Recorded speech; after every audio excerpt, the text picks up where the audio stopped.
Picture this. It's midnight on the eve of what should be the most joyous day of your life. You're standing in the marble-floored bathroom of the Fairmont Hotel's bridal suite when you discover a wire transfer receipt for $20 million connecting your fiancé to your mother, a woman who abandoned you 23 years ago and supposedly died penniless in another country. That single piece of paper would shatter not just my wedding, but every assumption I had built my entire adult life upon. By the time the sun rose over San Francisco Bay, I would uncover a conspiracy so elaborate, so carefully constructed, that it had required 2 decades of planning, multiple false identities, and the corruption of nearly every relationship I held sacred. But here's what the architects of this deception didn't anticipate. I had spent my career as a forensic accountant tracking financial crimes for federal prosecutors, and I was very, very good at following money trails. What happened in the next 18 hours didn't just expose the truth. It dismantled an empire built on lies and proved that sometimes the greatest betrayal comes wrapped in the language of love. Before we jump back in, tell us where you're tuning in from. And if this story touches you, make sure you're subscribed, because tomorrow, I've saved something extra special for you. My name is Victoria Chun, and at 31 years old, I had constructed what I believe to be an enviable life built on the solid foundation of hard work, merit, and carefully maintained emotional boundaries. As the youngest senior forensic accountant at Morrison & Vail, one of San Francisco's most prestigious investigative accounting firms, I had made my reputation by dismantling complex financial frauds that had stumped law enforcement agencies and corporate legal teams. My specialty was finding patterns in seemingly random transactions, identifying the digital fingerprints that every criminal inevitably leaves when they believe they've been clever enough to hide their tracks. The professional success had come at a personal cost that I had convinced myself was acceptable and even necessary. My childhood had been defined by instability and abandonment, experiences that had taught me to rely exclusively on myself and to view emotional vulnerability as a dangerous liability. My mother, Lee Mei Chun, had disappeared when I was 8 years old under circumstances that remained murky and painful even decades later. The official story, as told by my father before his death from liver disease when I was 19, was that she had returned to China to care for her dying mother, and had subsequently been killed in a car accident in Guangzhou. No body had ever been returned for burial. No death certificate had been provided despite my father's supposed attempts to obtain documentation. The absence of closure had created a wound that never fully healed, leaving me with abandonment issues that manifested as an almost pathological need for control and certainty in every aspect of my life. I had met Marcus Wellington 3 years earlier at a charity gala benefiting the San Francisco Symphony, an event I had attended reluctantly at the insistence of my firm's managing partner, who believed that senior staff needed to cultivate relationships within the city's philanthropic community. Marcus had approached me during the silent auction with a self-deprecating joke about not understanding the difference between a Stradivarius and a student violin, and his easy charm had disarmed my usual social guardedness. He was 36, handsome in the understated way of old money that never needed to announce itself, and worked as a wealth management advisor for high-net-worth families through his boutique firm, Wellington Advisory Group. What had drawn me to Marcus beyond his surface appeal was his apparent understanding of emotional boundaries, and his willingness to build our relationship at a pace that never felt rushed or demanding.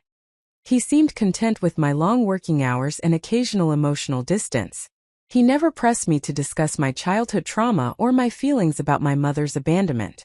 He introduced me to his world of symphony galas, wine country weekends, and charity board meetings with patience and genuine affection, rather than any sense that he was trying to transform me into something I wasn't.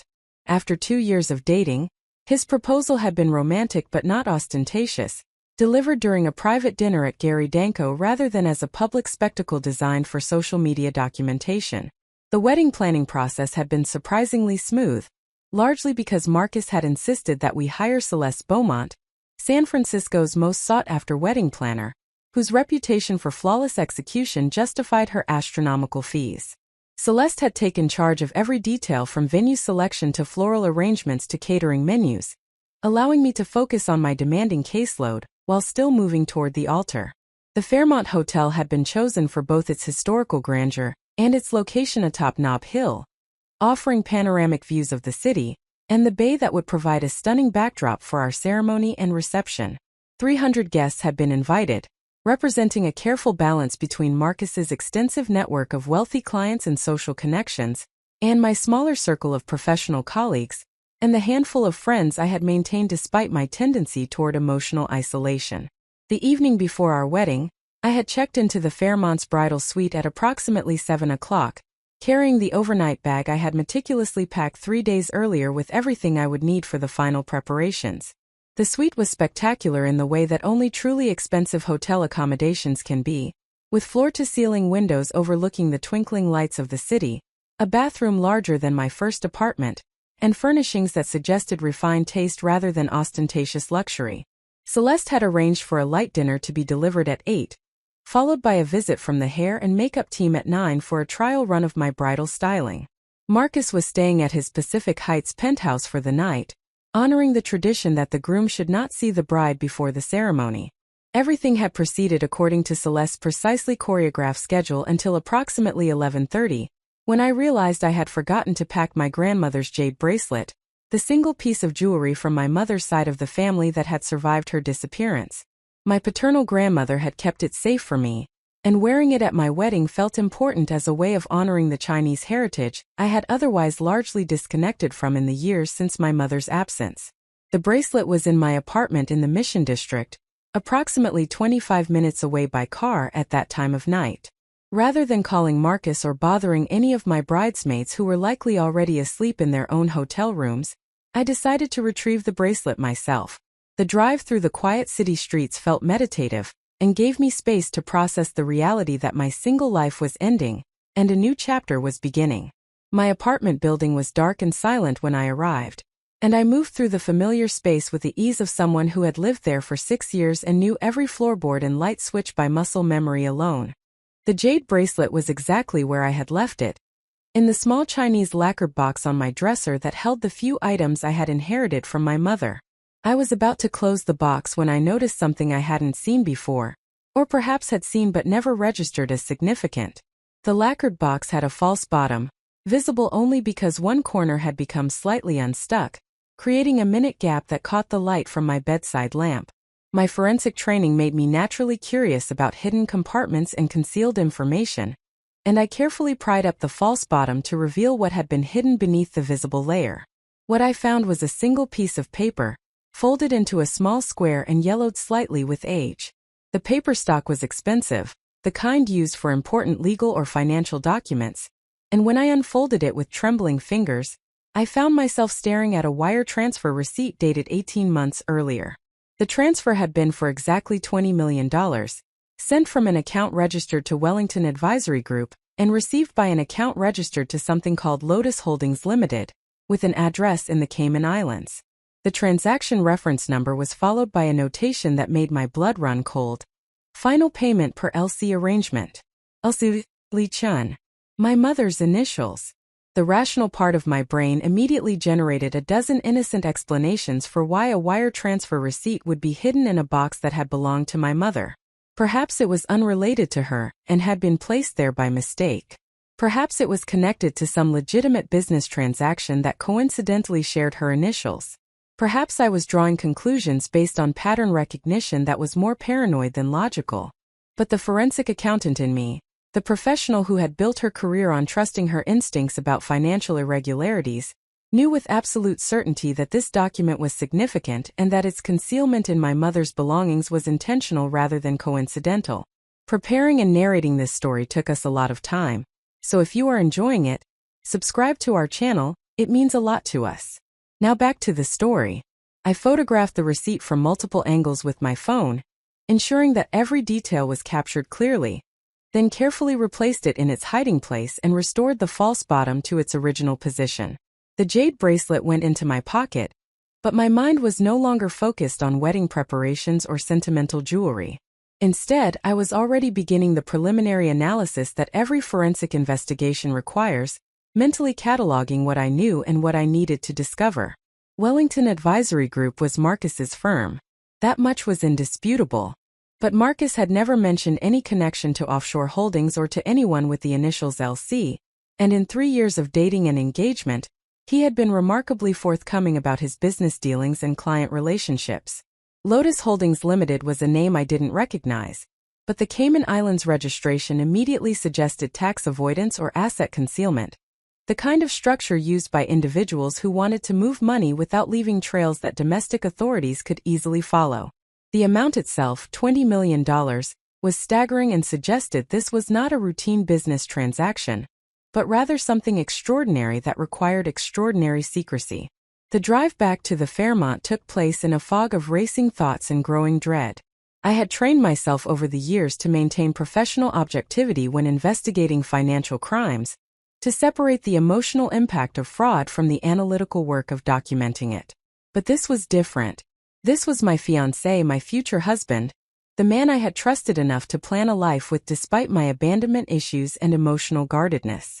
If Marcus was connected to some scheme involving my mother or using her identity, then everything I believed about our relationship might be built on lies and manipulation rather than genuine affection. When I returned to the bridal suite at approximately 12:30 in the morning, I didn't immediately prepare for bed or continue with the wedding preparations that Celeste had so carefully outlined. Instead, I opened my laptop and began the kind of deep research that had made me valuable to federal prosecutors and corporate clients alike. I started with the most accessible information, using the databases my firm subscribed to for locating corporate registrations, beneficial ownership records, and international business filings. Lotus Holdings Limited had been registered in the Cayman Islands 6 years earlier, which placed its creation during the period when I had first met Marcus. The company structure was designed for maximum opacity, with a nominee director whose name appeared on hundreds of other shell companies, and whose role was clearly to provide legal cover, rather than actual corporate governance. The beneficial ownership records, which the Cayman Islands had only recently begun requiring for certain types of entities, were conspicuously absent from the public filings, suggesting that whoever controlled Lotus Holdings had paid considerable sums to maintain anonymity, using more specialized tools that operated in legal gray areas, but that I had learned to access during federal investigations. I began tracing the digital breadcrumbs that every financial entity inevitably leaves, even when trying to remain hidden. Bank routing numbers led to correspondent accounts. Correspondent accounts led to transaction patterns. Transaction patterns led to other entities in the same network of offshore structures. Within 2 hours of intensive research, I had mapped a constellation of companies that all seemed to orbit around Lotus Holdings. Each one registered in a different tax haven, and each one apparently designed to move money through a series of jurisdictions that made tracking the ultimate source or destination nearly impossible.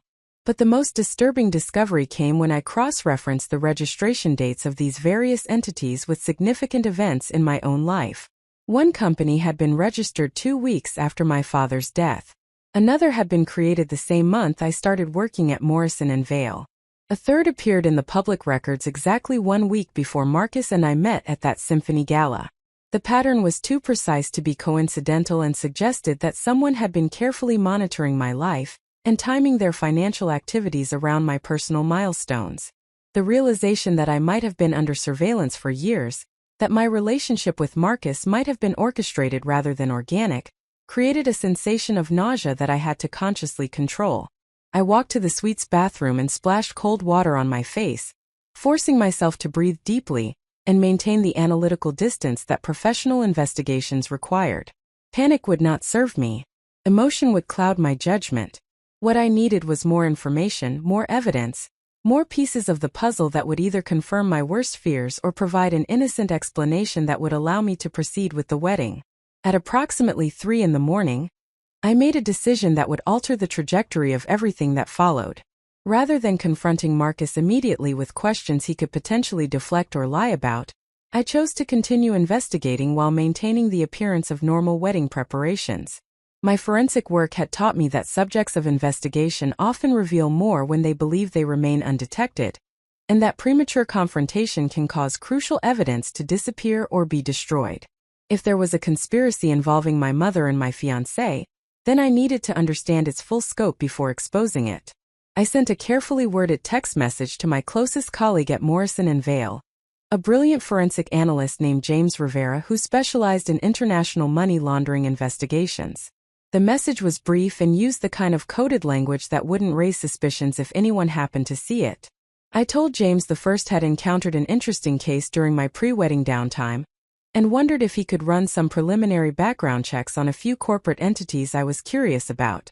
I provided him with the names of Lotus Holdings and two of the related companies I had identified, along with the registration jurisdictions and approximate dates of creation. James responded within 20 minutes, his reply suggesting he was also awake at this late hour and probably working on one of his own cases. He confirmed he could run the searches and would have preliminary results by mid-morning, then added a question about whether I was feeling nervous about the wedding. His concern was genuine and reminded me that to everyone around me, this was supposed to be a joyful occasion rather than the beginning of what might become the most devastating investigation of my career. I responded with assurances that I was fine and just dealing with typical pre-wedding insomnia, then closed my laptop and forced myself to lie down on the suite's luxurious bed. Sleep was impossible, but I needed to at least rest my body even if my mind continued racing through scenarios and possibilities. The jade bracelet was on the nightstand beside me, its smooth green surface catching the ambient light from the city below. My mother had worn this bracelet, had touched it with her hands, had perhaps hidden that wire transfer receipt knowing that someday I might find it and understand whatever message she was trying to send. The questions multiplied in the darkness. If my mother was alive, why had she allowed me to believe she was dead for 23 years? What was her connection to Marcus? And when had that relationship begun? Was the $20 million payment for something she had done? Or was it payment for something that had been done to her? Had Marcus pursued me specifically because of some pre-existing connection to my mother? Or had he discovered that connection after we met and decided to exploit it? Was I a target, a tool, or simply collateral damage in some scheme I didn't yet understand? As the first gray light of dawn began filtering through the suite's windows, I made a series of decisions that would define how the next 18 hours unfolded. I would proceed with all scheduled wedding preparations, maintaining the appearance of a joyful bride preparing for her special day. I would not confront Marcus until I had gathered enough evidence to prevent him from lying or deflecting my questions.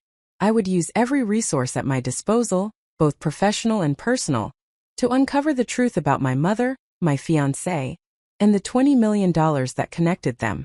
And if what I discovered confirmed my growing suspicion that my entire adult life had been manipulated by forces I didn't understand, then I would ensure that the truth emerged not just privately but publicly, witnessed by the 300 guests who would gather at the Fairmont Hotel expecting to celebrate a wedding. The sun rose over San Francisco Bay, painting the sky in shades of pink and gold that would have seemed romantic under different circumstances.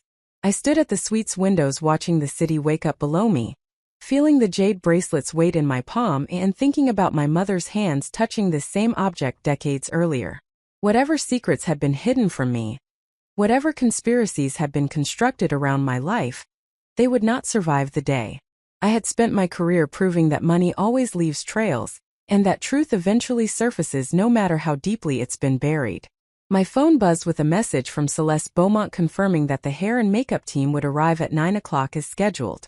I responded with appropriate enthusiasm, then opened my email to find the first preliminary results from James Rivera's overnight research. What he had discovered in those few hours would provide the first solid confirmation that my suspicions were not paranoid delusions but rather accurate assessments of a conspiracy that was far more elaborate than I could have imagined. The trail was just beginning to reveal itself, and I was determined to follow it wherever it led, even if the destination meant standing at an altar and destroying my own wedding in the name of truth. James Rivera's preliminary research findings arrived in my inbox at 6:47 in the morning, precisely timed with the moment when the city below began its full transition from sleep to wakefulness. The email subject line was characteristically understated, reading simply "initial results on those entities you mentioned." But the attachments contained information that transformed my growing suspicions into documented reality. I sat at the suite's elegant desk with my coffee growing cold beside me, reading through the pages of corporate records, transaction summaries, and network analysis charts that James had compiled during his overnight investigation. Lotus Holdings Limited was not an isolated entity, but rather the central node in a sophisticated network of at least 17 interconnected companies, spanning 7 different jurisdictions. The structure was classic money laundering architecture, designed to move funds through multiple layers of corporate ownership that obscured the original source and ultimate destination of the money. Each company in the network had been created with nominee directors whose names appeared on thousands of other shell entities, making it nearly impossible to identify the actual human beings controlling the operations. The registration dates of these companies formed a timeline that stretched back nearly 25 years, suggesting that this network had been constructed with extraordinary patience and long-term planning. What made James's findings particularly damning was his discovery of transaction patterns that connected Wellington Advisory Group directly to multiple entities within the Lotus Holdings network. Over the past 6 years, Marcus's firm had processed wire transfers totaling approximately $73 million through various accounts that ultimately flowed into or out of companies in the offshore network. The transactions were structured to remain below the reporting thresholds that would trigger automatic scrutiny from financial regulators, each one carefully sized and timed to appear legitimate, while collectively representing a massive movement of funds that required sophisticated coordination. James had also included a note at the bottom of his email that made my hands tremble as I read it. He wrote that the transaction patterns reminded him of a case he had worked on 3 years earlier involving a Chinese national who had been smuggling money out of mainland China using falsified trade invoices and layered corporate structures. The individual had eventually been caught and prosecuted, but during the investigation, law enforcement had discovered that the person was working as part of a larger network that helped wealthy Chinese citizens bypass their country's strict capital controls and move assets to Western countries where they could be protected from government seizure. The similarities between that case and what James was seeing in the Lotus Holdings network were significant enough that he suggested I might be looking at the same type of operation. The implications of James's analysis were staggering and deeply personal. If my mother had been involved in capital flight schemes helping wealthy Chinese nationals move money illegally out of their country, that would explain her disappearance when I was 8 years old. Chinese authorities were notoriously aggressive in pursuing financial crimes, and someone involved in facilitating capital flight would have faced severe criminal penalties, including potentially life imprisonment or execution. Her supposed death and the absence of any body or documentation might not have been the tragic accident my father claimed, but rather a carefully constructed cover story designed to protect both her and potentially our family from retaliation or investigation. But this still did not explain Marcus's involvement or why he would have connected himself to my life 3 years earlier. The timing troubled me deeply.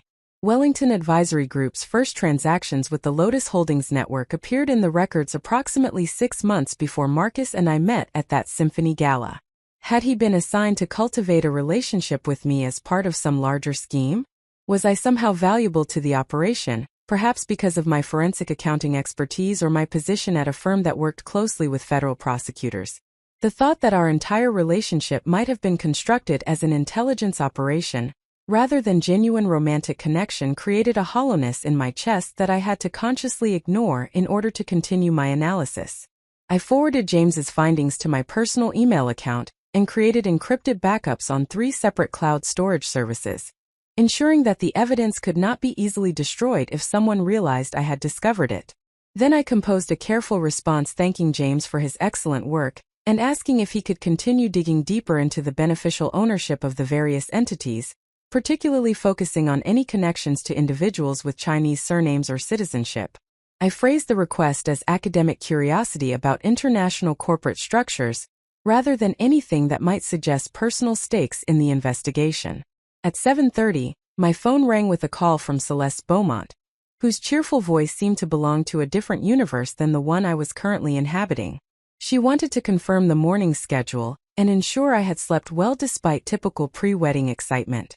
I forced enthusiasm into my responses, assuring her that I was ready for the hair and makeup team's arrival and looking forward to the preparations.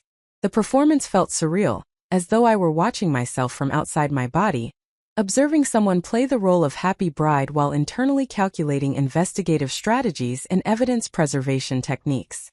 After ending the call with Celeste, I made a decision that reflected both my professional training and my growing determination to control how this situation would unfold.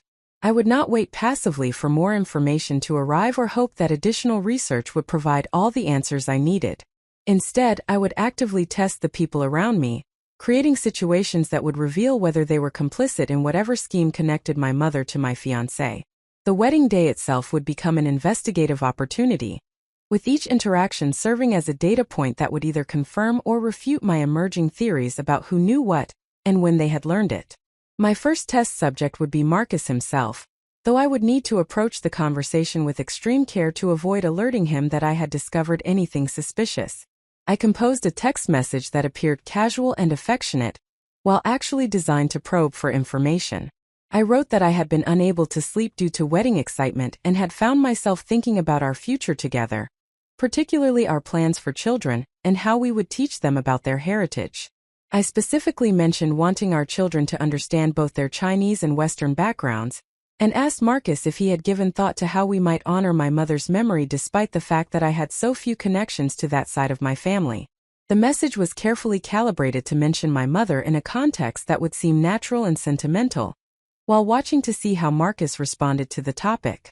If he was involved in schemes connected to her, would he show discomfort or unusual interest in this sudden mention of maternal heritage?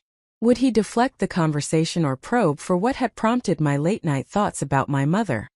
His response would provide valuable information about his awareness and involvement. Marcus's reply arrived within 10 minutes, and I analyzed every word with the same intensity one brought to examining financial documents. He wrote that he thought it was beautiful that I was thinking about honoring my mother's memory, and that he had actually been researching Chinese cultural traditions around weddings and family connections. He mentioned that he had a surprise plan for the reception that he hoped would honor that heritage in a way that would be meaningful to me. The message concluded with expressions of love and excitement about starting our life together. The response appeared thoughtful and appropriate on the surface, but several elements troubled me deeply. Marcus had never previously shown particular interest in Chinese cultural traditions despite 3 years of dating. His sudden research into heritage and family connections seemed suspiciously timed, as though he had been preparing for this conversation or anticipating that I might raise questions about my mother. The mention of a surprise at the reception was particularly concerning because it suggested he had planned something involving my Chinese background without consulting me, which could indicate either genuine sentiment or manipulation depending on his actual motivations and knowledge. I responded with appropriate gratitude and affection, then immediately began a different line of investigation. If Marcus had been planning surprises related to my mother or my heritage, there would be evidence in the form of vendor communications, planning documents, or payments that Celeste Beaumont would have processed as part of her comprehensive wedding coordination. I called Celeste directly, bypassing text messages that could be more easily monitored or saved, and explained that I was curious about all the final details Marcus had arranged as surprises since I wanted to ensure nothing would conflict with my own plans. Celeste's response was professionally vague at first, citing her policy of maintaining confidentiality about groom surprises, but I pressed gently by explaining that I had some concerns about cultural appropriateness and wanted to ensure that nothing would inadvertently cause offense to guests from my mother's side of the family. This was a calculated lie since I had no living relatives from my mother's side attending the wedding, but it provided plausible justification for my questions. Celeste eventually acknowledged that Marcus had indeed arranged for something special during the reception that involved a traditional Chinese tea ceremony, and the presence of someone he described as a family friend who had known my mother years ago. The information made my blood run cold. A family friend who had known my mother years ago was impossible, unless that person had information about her disappearance, or was potentially connected to whatever schemes had caused her to vanish from my life. The tea ceremony element suggested Marcus had access to details about Chinese traditions that he should not possess unless someone had educated him specifically about my mother's cultural background. The entire surprise now appeared less like a romantic gesture, and more like a calculated move in a larger game whose rules I did not yet fully understand. I thanked Celeste and ended the call, then sat motionless at the desk trying to process the implications of what I had learned. If Marcus was planning to introduce me to someone who claimed to have known my mother, that person was either a conspirator in whatever scheme was operating or potentially even my mother herself if she was still alive. The tea ceremony could be a genuine attempt at cultural honoring, or it could be theater designed to manipulate my emotions and prevent me from thinking clearly about the financial evidence I had discovered. Every possibility seemed equally plausible and equally disturbing. At 8:15, I received another email from James with the subject line, "You need to see this immediately." The message contained a single attachment, a scanned document that appeared to be a photocopy of an official Chinese identity card. The card showed a photograph of a woman in her 50s with features that were unmistakably similar to my own, the same bone structure and eyes that I saw in my mirror every morning. The name on the card was listed as Lee Mei-chun, with a birth date that matched my mother's. But the issue date on the card was from 2 years ago, suggesting that my mother had been alive and living in China under her original identity long after she was supposed to have died in that car accident. James's accompanying note was brief but conveyed his shock at what he had discovered. He wrote that the identity card had appeared in a background check database that he had access to through his work on international fraud cases, and that the card was linked to a woman who had been flagged by Chinese authorities as a person of interest in several financial investigations dating back decades. The woman had apparently been living in Shanghai under restricted movement conditions, suggesting she might be cooperating with authorities or under some form of house arrest. Most disturbingly, James had found evidence of recent travel records showing that someone using this identity had flown from Shanghai to San Francisco 3 days earlier. 3 days earlier. 2 days before my wedding. My mother, if this was indeed my mother and not some elaborate fraud using stolen identity documents, was potentially in San Francisco at this very moment. The family friend Marcus had arranged to surprise me with at the reception was almost certainly her. And the entire wedding was apparently designed as the venue for some kind of reunion or confrontation that I had not consented to and did not understand. The manipulation was breathtaking in its complexity, and its complete disregard for my emotional well-being or agency in deciding how to process my own family trauma. The rage that flooded through me in that moment was clarifying rather than clouding. I had spent 23 years mourning a mother I believed was dead, processing abandonment trauma that had shaped every relationship and life choice I had made since childhood.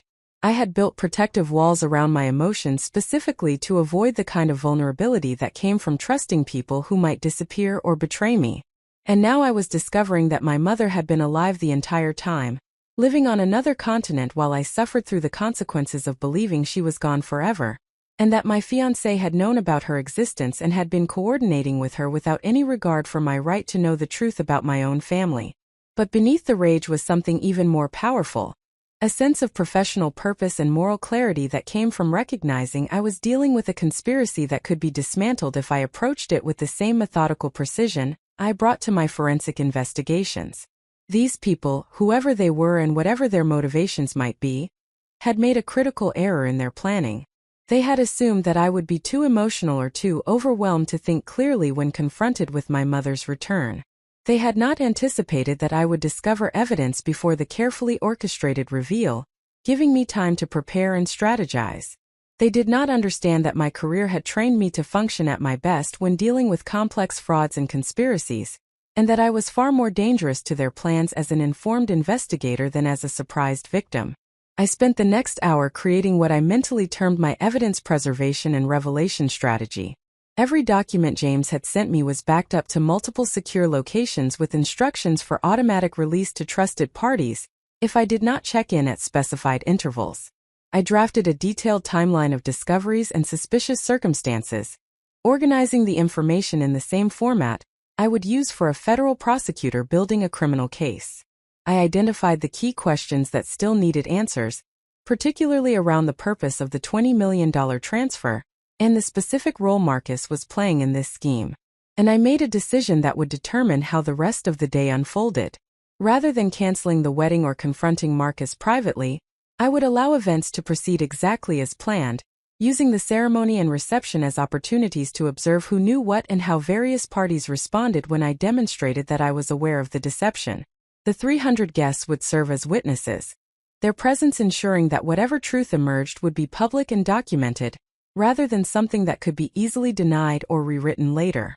The Fairmont Hotel would become not just the venue for my wedding, but the stage for an investigation that would expose everyone involved in manipulating my life. At 9 o'clock precisely, the hair and makeup team arrived as Celeste had scheduled, and I transformed myself into the performance of a joyful bride preparing for the happiest day of her life. The stylists worked with professional efficiency, creating an elaborate updo and makeup that emphasized my features in ways that made me look simultaneously elegant and approachable. I engaged in the expected small talk about wedding excitement and future plans, never revealing that beneath the carefully applied foundation and lipstick, I was calculating investigative strategies and preparing for confrontations that none of them could imagine. When they finished at 11:30 and departed with promises to return shortly before the ceremony for final touch-ups, I stood before the full-length mirror in the suite and studied my reflection. The woman looking back at me appeared confident and beautiful, ready to walk down an aisle toward a future of love and partnership. But I knew the truth beneath the surface. I was not walking toward a wedding. I was walking into an investigation where I would be both the lead detective and the primary victim, where every smile and every word would serve the dual purpose of maintaining appearances while gathering evidence that would ultimately destroy the elaborate deception that had been constructed around my entire adult life. My phone buzzed with a message from Marcus expressing his love and excitement about seeing me at the altar in just a few hours. I responded with matching sentiment, my fingers steady on the keyboard even as my mind catalogued his message as potential evidence of his knowing participation in fraud. The performance had become second nature.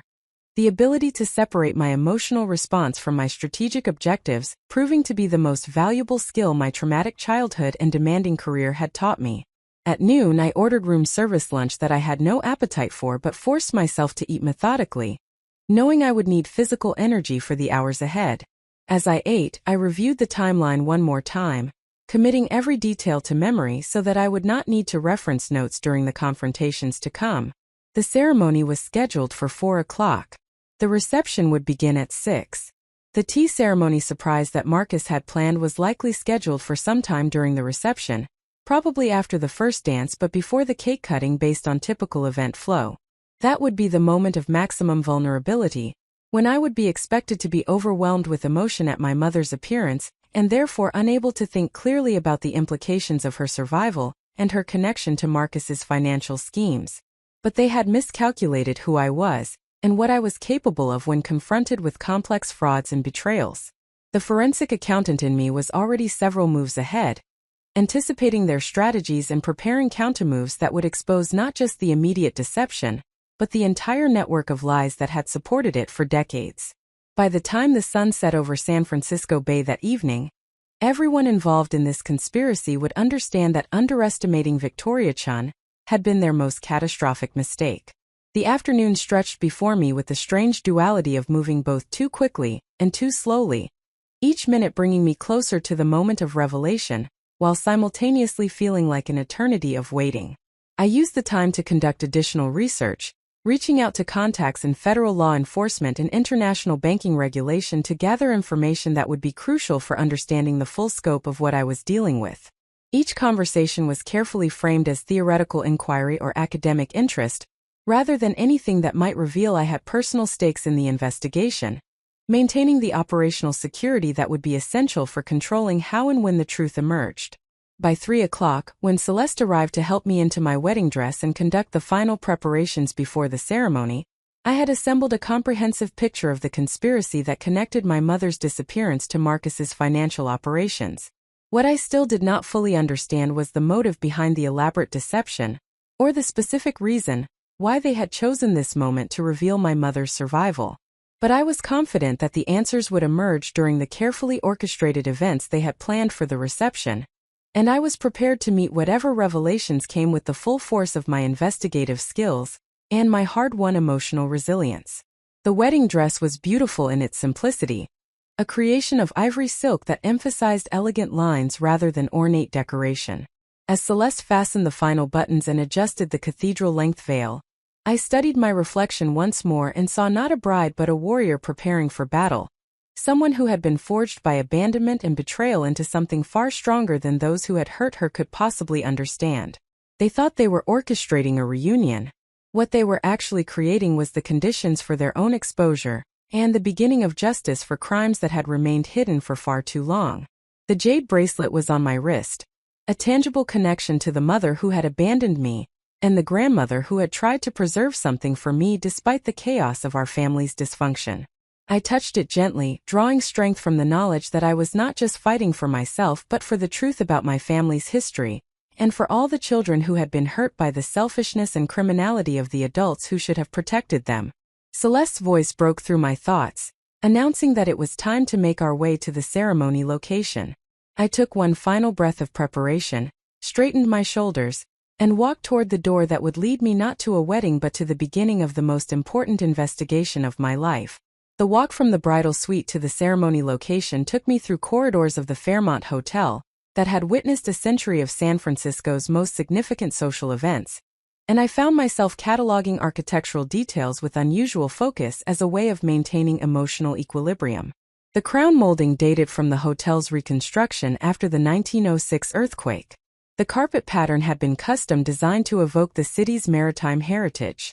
The sconces were reproductions of original fixtures that had illuminated these halls when my grandmother was young. Each observation served as an anchor point, reminding me that I was operating in the real world with its verifiable facts and documented history, not in the constructed reality that Marcus and my mother had apparently prepared for me. Celeste walked beside me, her professional demeanor masking whatever personal thoughts she might have about weddings and romance, and the futures that couples built together. She had orchestrated dozens of ceremonies at this venue, each one presumably progressing according to carefully rehearsed scripts where the only surprises were joyful ones and the only tears were from happiness.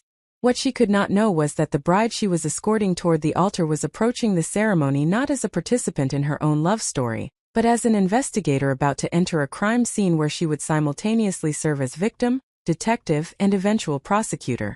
The ceremony space had been transformed according to specifications that I now understood, had been influenced by Marcus far more than I had realized during the planning process. White orchids dominated the floral arrangements, and I recalled with new suspicion that Marcus had specifically requested this choice despite my initial preference for roses. Orchids had significance in Chinese culture, symbolizing refinement and luxury, and their presence throughout the ceremony space now appeared less like aesthetic preference and more like deliberate cultural signaling.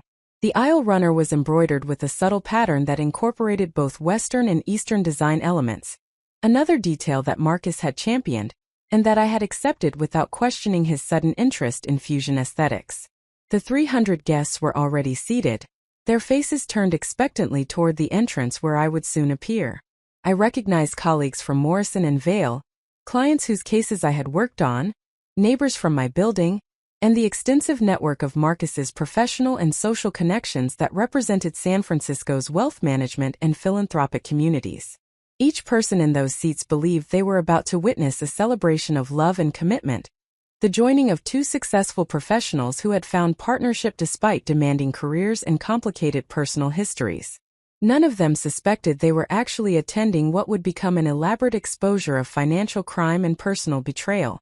From my position in the alcove where brides traditionally waited for their processional music, I could see Marcus standing at the altar in his custom-tailored tuxedo, his posture radiating confidence and anticipation.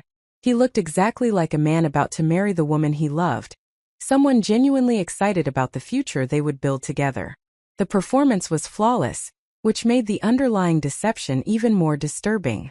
How many times over the past 3 years had I looked at that face and believed I was seeing authentic emotion when I was actually witnessing carefully calibrated manipulation? The officiant was a retired judge named Eleanor Hartwick whom Marcus had suggested, and whom I had accepted because of her reputation for conducting elegant ceremonies that balanced traditional elements with personal touches. Judge Hartwick had met with us twice during the engagement period to discuss our vision for the ceremony, and to craft vows that would reflect our specific relationship.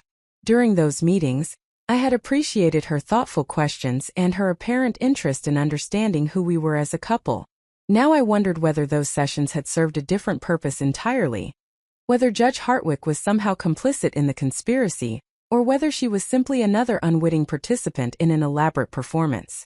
The string quartet began playing the processional music, and Celeste gave me a final encouraging smile before signaling that it was time to begin my walk down the aisle. I took the first step forward, my movements automatic and precise despite the racing calculations in my mind. The guests rose to their feet in traditional acknowledgement of the bride's entrance, and I felt the weight of their collective attention as I moved toward the altar with measured steps that kept time with the music. My training in forensic accounting had taught me to observe patterns in data that others might miss, to see connections between seemingly unrelated transactions that revealed the underlying structure of fraudulent schemes. As I walked toward Marcus, I found myself applying those same analytical skills to the assembled guests, scanning faces for signs of knowing participation or suspicious awareness. Most appeared genuinely happy and excited, their expressions reflecting the social conditioning that weddings were joyful occasions deserving of celebration. But there were exceptions that caught my attention and would require further investigation. In the third row on the groom's side, a woman in her 60s was watching me with unusual intensity, her face reflecting something more complex than typical wedding guest emotion. Her features suggested Asian heritage, and her clothing was expensive in the understated way that indicated genuine wealth rather than aspirational display. She was seated next to a man of similar age whose bearing suggested professional authority, possibly legal or financial. Neither of them had been introduced to me during the wedding planning process, and their presence suggested they were among Marcus's connections that he had not deemed necessary to explain to his future wife. Further back in the seating arrangement, I noticed two younger men in their 30s who appeared to be paying more attention to the assembled guests than to the ceremony itself. Their eyes moved systematically across the crowd in patterns that suggested security training or law enforcement background. They were positioned strategically on opposite sides of the aisle, creating coverage angles that would allow them to monitor the entire space efficiently. The presence of what appeared to be professional security at a wedding ceremony was unusual, unless the participants anticipated some form of disruption or threat. These observations accumulated as I continued my processional walk, each data point adding to my understanding of the situation I was entering. The ceremony was not simply a wedding, but rather a carefully staged event with multiple participants playing roles that extended beyond typical guest attendance. Whatever Marcus and my mother had planned for the reception, they had also prepared security measures and positioned allies throughout the venue to manage whatever they anticipated might unfold. When I reached the altar and Marcus took my hands in his, I looked directly into his eyes and saw what I had missed during 3 years of dating and engagement. Beneath the affection and the apparent joy, there was calculation. His gaze held the focused intensity of someone executing a complex plan, someone monitoring my reactions for signs that I suspected anything unusual. The recognition was both validating and devastating, confirming that my investigative instincts had been accurate, while simultaneously destroying any remaining hope that there might be an innocent explanation for the evidence I had discovered.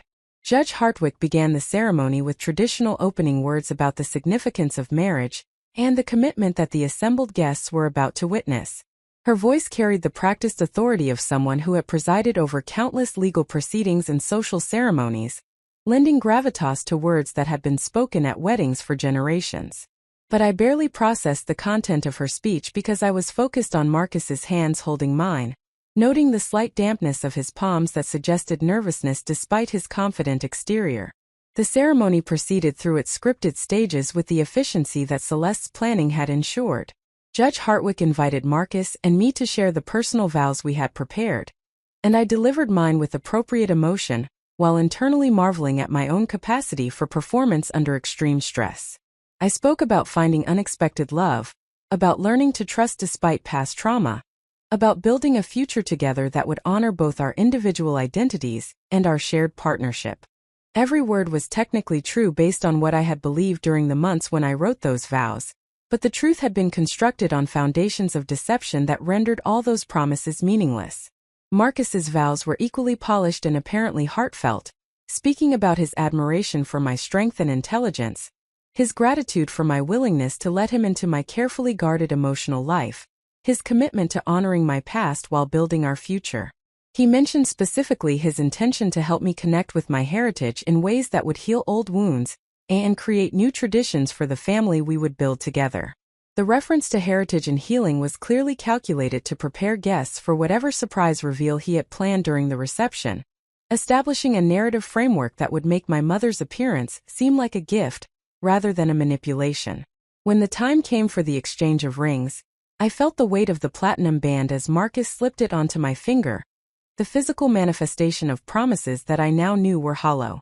I reciprocated by placing his ring on his hand with steady fingers, maintaining the performance even as I cataloged this moment as evidence of his willingness to enter into a legal contract based on fraudulent pretenses. In any other context, what he was doing would be clearly recognizable as criminal fraud, the knowing misrepresentation of material facts to induce someone to enter into a contract they would not have accepted if they had known the truth.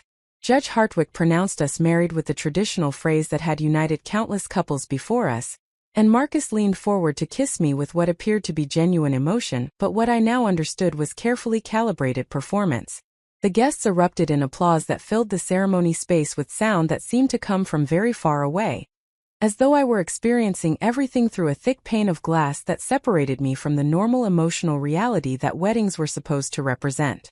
The recessional walk back down the aisle happened in a blur of congratulatory faces and well-wishing that I acknowledged with appropriate smiles while my mind raced ahead to the next phase of the day.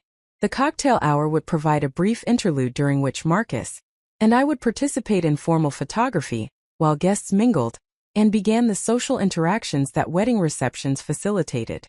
Then would come the reception itself, with its carefully choreographed sequence of first dances, toasts, dinner service, and the tea ceremony surprise that Marcus believed would be the emotional climax of the evening. But I had different plans for how the reception would unfold, plans that Marcus and my mother and whoever else was complicit in this conspiracy could not anticipate because they had fundamentally misunderstood who I was and what I was capable of when confronted with complex frauds. The forensic accountant who had built her reputation on exposing crimes that others had failed to detect was not going to passively accept manipulation, simply because the perpetrators were personally connected to her life.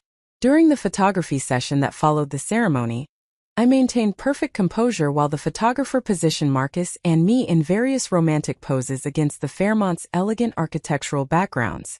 Each photograph captured images of what appeared to be a joyful newly married couple, but I knew these images would eventually serve as documentation of the moment before everything was exposed, evidence of Marcus's willingness to maintain his deception even in the face of my growing awareness. He must have sensed something in my demeanor because he kept asking quietly if I was feeling well, expressing concern that I seemed distant or preoccupied. I attributed my mood to typical wedding day overwhelm and the emotional weight of getting married without any family members present to witness the ceremony. This explanation was calculated to probe his reaction to mention of my absent family, and I watched carefully as his face shifted through what appeared to be genuine sympathy followed by something harder to read that might have been guilt or anticipation. He squeezed my hand and assured me that I was not as alone as I thought, that family connections could be rebuilt, and that he hoped I would be open to surprising possibilities about reconnection and healing. The statement was obviously intended to prepare me for the tea ceremony reveal, but hearing him speak in these vague reassurances while knowing he had been conspiring with my supposedly dead mother filled me with a cold fury that I channeled into even more convincing performance of bridal happiness. Let him believe I was emotionally vulnerable and primed for the manipulation he had planned. Let him think his careful preparation had created the conditions for successful deception. The greater his confidence in his control of the situation, the more devastating his eventual exposure would be.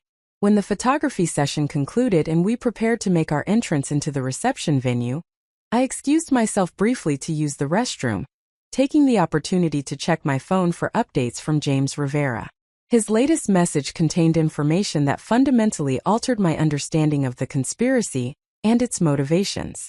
He had managed to identify the beneficial owner of Lotus Holdings Limited through a complex analysis of transaction patterns and network connections that revealed corporate structures designed to obscure ownership. The beneficial owner was listed as a trust established in Singapore 24 years earlier, and the trustee was a law firm that specialized in asset protection for high net worth individuals facing legal or political challenges in their home countries. Most significantly, James had discovered that the trust had been established using seed capital of exactly $20 million, the same amount that had appeared on the wire transfer receipt I had found hidden in my mother's jewelry box. The timing of the trust creation corresponded almost exactly with my mother's disappearance from my life when I was 8 years old. The implications were staggering and suggested a narrative far more complex than simple capital flight or money laundering. My mother had not simply disappeared or been killed in an accident. She had apparently extracted $20 million from someone or something, used it to establish an offshore asset protection structure, and then vanished into whatever arrangement she had made with Chinese authorities that allowed her to live under restricted conditions in Shanghai while maintaining control of those hidden assets. But this still did not explain why Marcus had become involved or why he had targeted me specifically for this elaborate relationship. The answer to that question came in James's next paragraph, which contained information so disturbing that I had to read it 3 times to fully process its implications. Marcus Wellington was not actually Marcus Wellington. His real name was Marcus Chan, and he was the son of Li Mei Chan from a relationship she had entered into after arriving in China 23 years earlier. He was, in biological terms, my half-brother, though we had never met and I had never known of his existence until this moment. The revelation restructured everything I thought I understood about my relationship and my fiancé's motivations. Marcus had not been assigned to cultivate a relationship with me by some external criminal organization.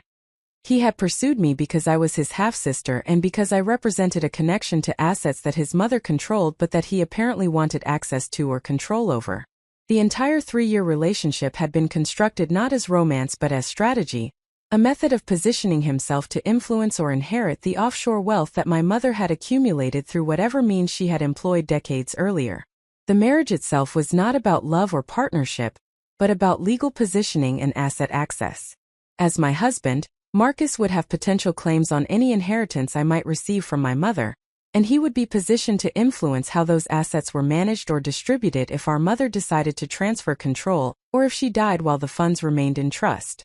The tea ceremony at the reception was not a sentimental surprise but rather the opening move in what was probably intended to be a negotiation about asset distribution, with Marcus and my mother presenting me with the fait accompli of their relationship and my new family structure while expecting me to be too emotionally overwhelmed to think clearly about the financial implications. The bathroom mirror reflected my face back at me, and I saw in my own features the evidence of genetic connection to people who had been willing to deceive and manipulate me for purposes of greed and control. The jade bracelet on my wrist suddenly felt less like a sentimental connection to lost family, and more like evidence of how thoroughly I had been used by people who shared my DNA but understood nothing about loyalty or love. The abandonment I had processed as childhood trauma had actually been calculated strategy, and the new relationship I had believed was healing old wounds had been the continuation of that same strategic manipulation across a second generation. But the discovery of Marcus's true identity and his biological relationship to me also provided the final piece of information I needed to construct a comprehensive response that would expose the entire conspiracy while protecting myself from its legal and financial implications. A marriage entered into based on fraudulent misrepresentation of identity was voidable, and the discovery that Marcus had concealed his biological relationship to me, while pursuing what amounted to an incestuous relationship, would provide grounds for annulment rather than divorce. The distinction was significant because annulment would treat the marriage as though it had never legally existed, preventing Marcus from making any claims on my assets or future inheritance, while potentially exposing him to criminal liability for fraud and identity misrepresentation. I returned to the reception area where Marcus was waiting with apparent concern about my extended absence, and I assured him that I was simply taking a moment to process the emotional weight of the day. He accepted this explanation with visible relief, and took my hand to lead me toward the entrance where we would make our official debut as a married couple to the assembled guests. His grip was warm and seemed protective, but I now understood it as the possessive hold of someone who believed he had successfully maneuvered me into a position where I would be legally and emotionally vulnerable to whatever demands he and our mother planned to make. The reception venue was spectacular in the way that Celeste's planning always achieved, with candlelight reflecting off crystal and silver creating an atmosphere of elegant celebration. The 300 guests had transitioned from ceremony mode to party mode, their conversations creating a warm buzz of social interaction that provided the soundtrack for the evening's events. Marcus and I paused at the entrance as the bandleader announced our arrival, and the guests applauded our entrance with enthusiasm that reflected their genuine happiness about the marriage they believed they were celebrating. We moved directly into our first dance, a carefully choreographed performance to a song that Marcus had selected, and that I had accepted without recognizing its significance. The lyrics spoke about finding family and coming home, themes that now appeared calculated rather than romantic. As we moved across the dance floor with practiced coordination, I maintained eye contact with Marcus and smiled with what I hoped appeared to be genuine affection, while internally preparing for the confrontation that would soon transform this elegant celebration into a crime scene.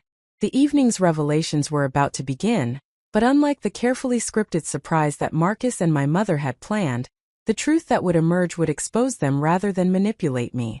The forensic accountant who had been underestimated her entire life was about to demonstrate exactly what happened when you tried to deceive someone whose career had been built on exposing deception. The first dance concluded to enthusiastic applause from the guests, and Marcus escorted me back to the head table with his hand resting possessively at the small of my back. The gesture appeared protective and affectionate to anyone observing, but I now understood it as the physical manifestation of someone who believed he had successfully positioned himself to control both my emotional state and my future access to family assets. As we took our seats, I noticed that the woman I had observed earlier during the ceremony, the one whose intense scrutiny had caught my attention, was being seated at a table directly adjacent to ours, her positioning clearly calculated to facilitate interaction during the reception. Before Marcus could guide the conversation toward whatever script he had prepared for introducing me to mystery guests and manufactured family connections, I excused myself with the explanation that I needed to check with Celeste about the evening's timeline. The excuse was plausible enough that Marcus could not object without appearing controlling, and his momentary hesitation before agreeing revealed his concern about losing oversight of my movements during this critical period. I kissed his cheek with calculated affection and promised to return quickly, then made my way through the reception venue with purposeful but unhurried steps that would not attract attention from the guests who were settling into their dinner seating. Celeste was stationed at her coordination desk near the service entrance, monitoring the evening's progression with the focused attention that had made her reputation in San Francisco's competitive wedding planning industry. She looked up as I approached, her professional smile already in place, but her expression shifted to concern when she registered something in my demeanor that suggested this was not a routine bride consultation about scheduling details. I had worked with enough professionals in high-stakes situations to recognize when someone possessed both competence and discretion, and my interactions with Celeste during the planning process had convinced me that she fell into that category. I spoke quietly but directly, knowing that time was limited and that I needed to secure her cooperation before Marcus became suspicious about my extended absence. I explained that I had discovered information suggesting that certain aspects of the reception had been planned without my knowledge or consent, and that I needed her honest assessment of what Marcus had arranged as surprises, particularly regarding the tea ceremony and the identity of guests who were scheduled to participate in that event. My tone was professional rather than emotional, framing the situation as one that required problem-solving rather than dramatic intervention, and I could see Celeste's event coordinator instincts responding to the practical nature of my request. Celeste's loyalty was theoretically to the couple who had hired her, but her actual priority as a professional was ensuring that events proceeded smoothly, and that clients were satisfied with outcomes. A bride discovering unwelcome surprises at her own reception represented exactly the kind of potential crisis that threatened both the event's success and Celeste's professional reputation. She studied my face carefully, clearly trying to assess whether I was experiencing typical wedding day stress, or whether my concerns reflected genuine problems that required her intervention, and whatever she saw in my expression convinced her that my request warranted serious consideration. She pulled up the detailed event timeline on her tablet, highlighting the segments that Marcus had specifically requested without my involvement. The tea ceremony was indeed scheduled for approximately 40 minutes into the reception, positioned after the first dance and the initial toasts but before the dinner service. Marcus had explained to Celeste that he wanted to honor my Chinese heritage with a traditional ceremony that would be conducted by someone he described as a family friend who had known my mother, and who could help me connect with cultural traditions I had lost access to after her death.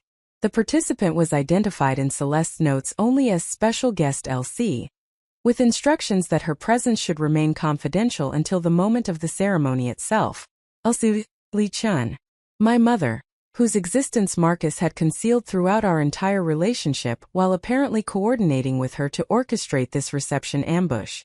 The confirmation that my mother was not only alive but actually present at the Fairmont Hotel, probably in one of the guest rooms that Marcus had reserved for out-of-town visitors, created a sensation that combined rage, grief, and cold determination in equal measure.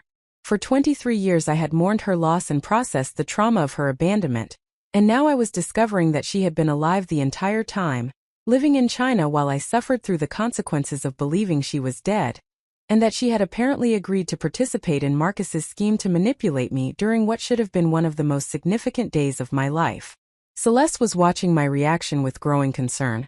clearly recognizing that whatever information she had just shared had significant emotional impact beyond typical wedding planning disagreements. I needed to secure her cooperation quickly before my absence from the reception became conspicuous enough to prompt Marcus to come looking for me. So I made a calculated decision to share enough truth to enlist her as an ally while maintaining operational security about the full scope of what I had discovered. I explained that the family friend Marcus had arranged to surprise me with was my mother, whom I had believed was dead for over 2 decades, and that learning of her survival in this manner constituted a form of emotional manipulation that I found deeply troubling. The revelation had exactly the effect I had anticipated.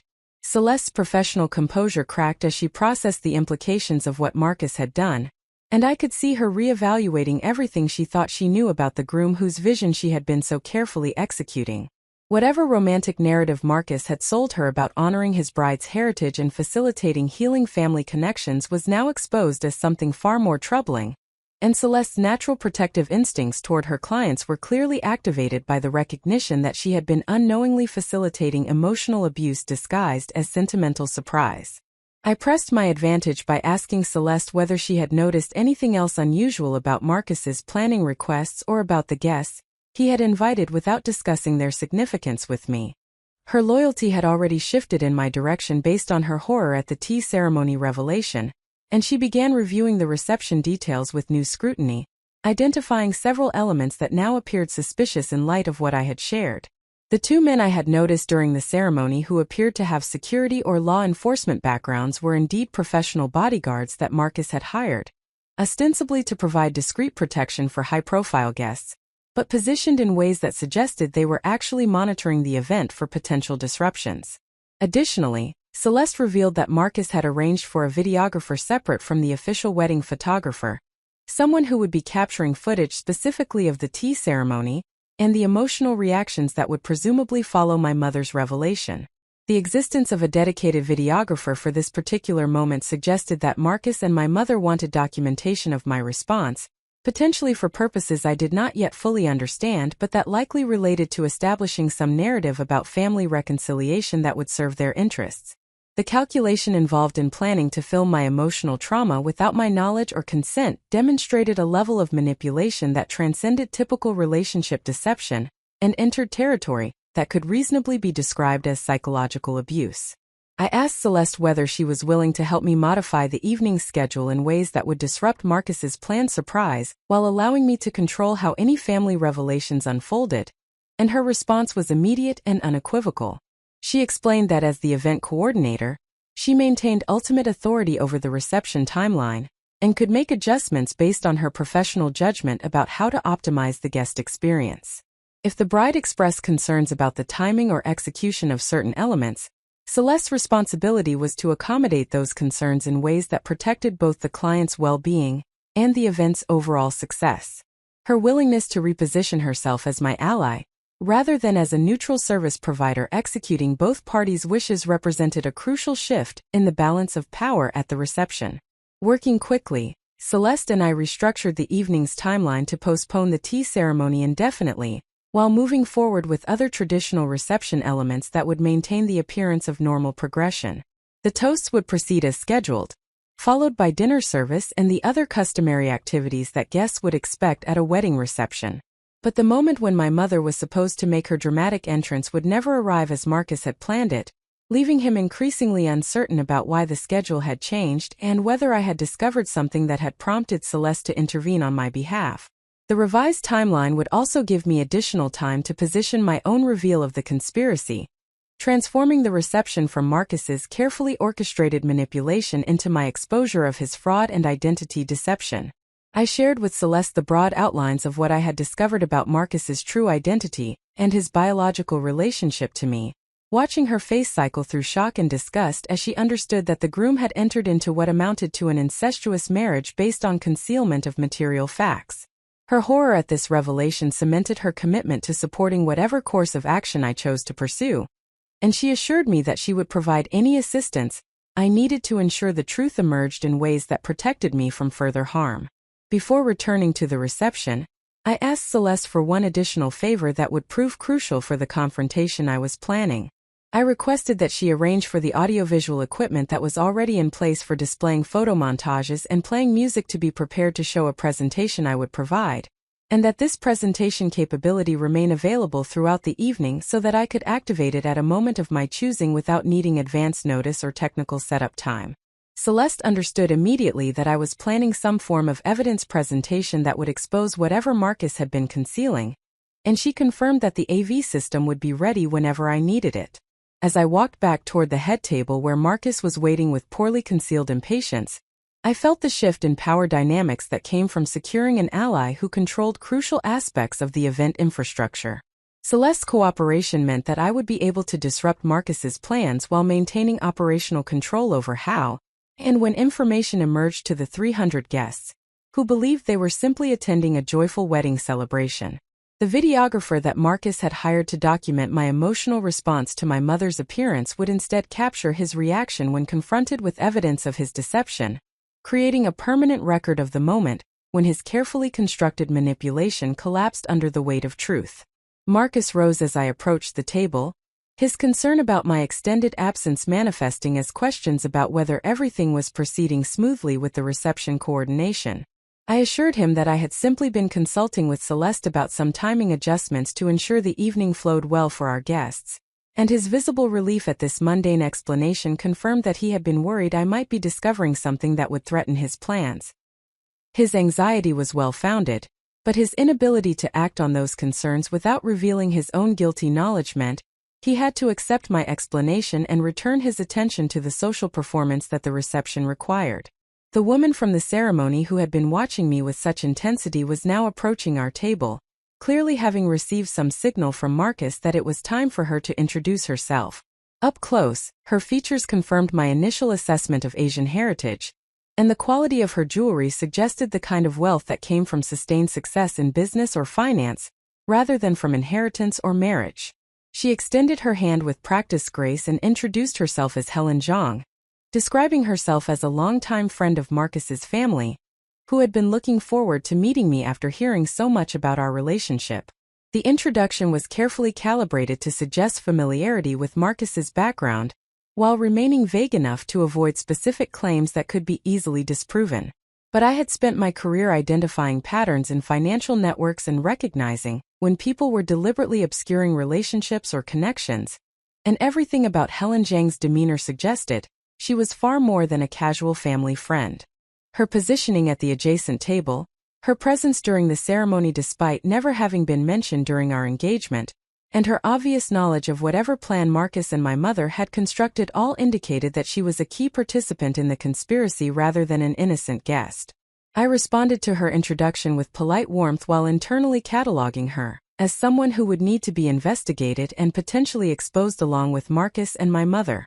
The fact that she had been willing to participate in this elaborate deception suggested she had financial or personal stakes in whatever outcome Marcus was pursuing, and her comfortable familiarity with him implied a relationship that extended beyond recent acquaintance.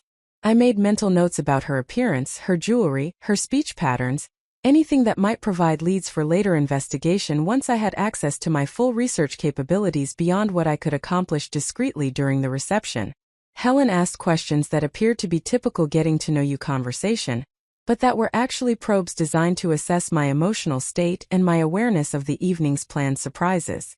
She mentioned her admiration for people who maintained connection to their cultural heritage despite being raised in Western environments, and she expressed interest in whether I had spent time exploring Chinese traditions or connecting with relatives from my mother's side of the family. Each question was designed to gauge my openness to the family reconciliation narrative that Marcus and my mother had presumably prepared, and my responses needed to maintain the appearance of ignorance while avoiding commitments that could be used against me later. I deflected her inquiries with vague statements about appreciating my heritage while focusing primarily on my career and my relationship with Marcus, effectively communicating that I was not particularly invested in cultural exploration or family history.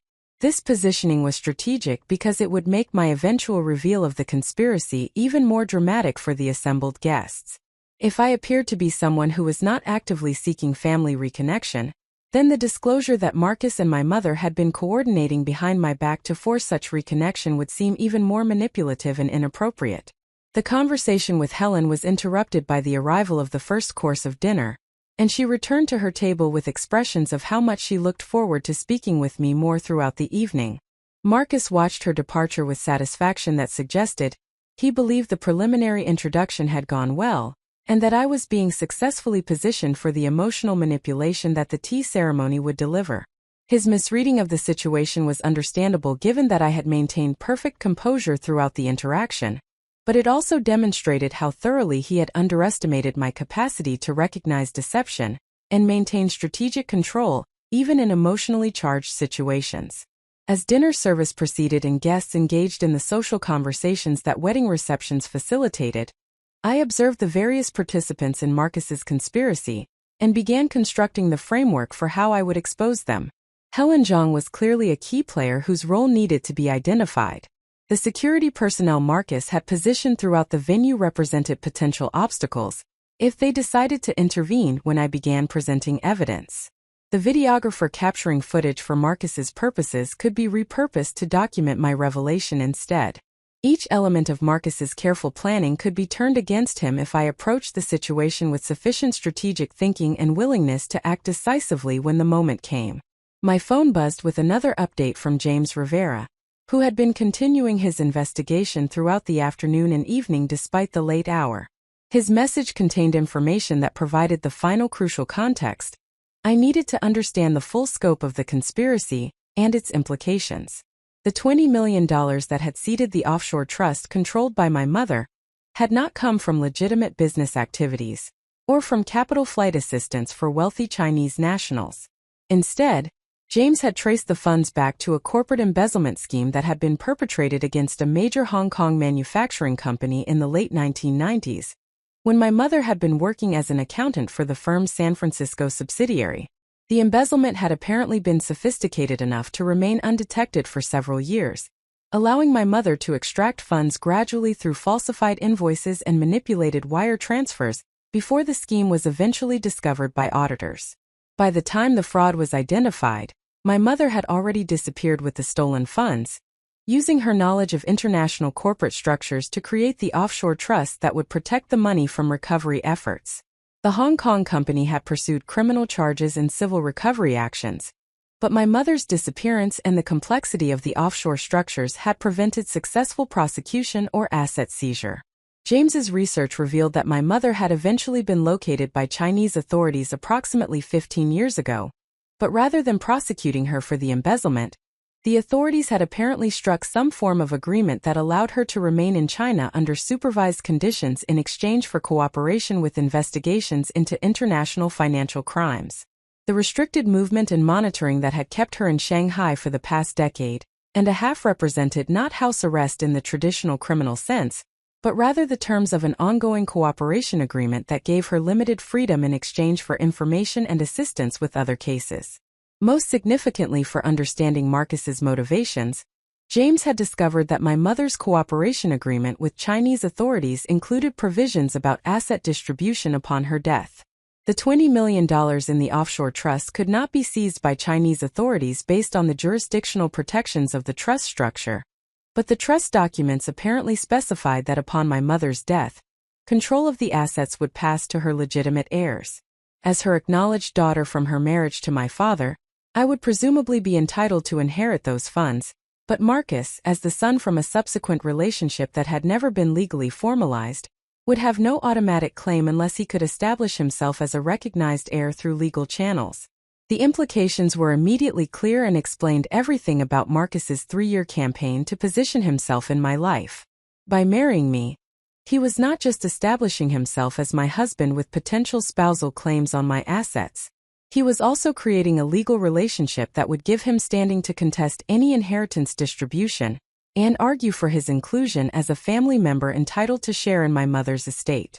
The marriage transformed him from an illegitimate son with no legal claims into the spouse of the legitimate heir, dramatically strengthening his position in any future asset dispute, while simultaneously creating emotional and legal complications that would make it difficult for me to exclude him from inheritance distributions.